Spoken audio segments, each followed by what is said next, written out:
Malda railway girls high স্কুলের উদ্যোগে plastic carry bag বর্জন ও বৃক্ষরোপণ উৎসব কর্মসূচির আয়োজন করা হলো। তারই অঙ্গ হিসেবে শুক্রবার সকাল আনুমানিক 11টা নাগাদ শহরের মহানন্দাপল্লী এলাকায় মিছিলের আয়োজন করা হয়েছিল। মিছিলে পা মেলান গার্লস হাই স্কুলের ছাত্রীরা। এছাড়াও উপস্থিত ছিলেন স্থানীয় কাউন্সিলর চৈতালি ঘোষ সরকার। মিছিল শেষে স্কুল প্রাঙ্গণে বৃক্ষরোপণ কর্মসূচি অনুষ্ঠিত হয়। দিনব্যাপী এক পাক ওয়াদা, স্বচ্ছ পুরা পাক ওয়াদা একটা প্রোগ্রাম আমাদের সরকারিভাবে দেওয়া হয়েছে। সেটার বিভিন্ন দিনে বিভিন্ন কর্মসূচি নেওয়া হয়েছিল। আজকে তার অন্যতম দিন এবং এখানে আমরা গাছ লাগানো হলো।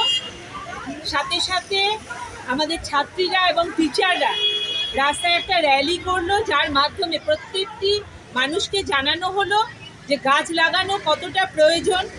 গাছ লাগান, প্রাণ বাঁচান এবং সাথে সাথে ক্যারি ব্যাগ বর্জন করুন। এই বার্তাও মানুষকে আমরা এখান থেকে আমাদের ছাত্রীরা এবং টিচাররা সবাই দিল। Bureau report, news for Bengal.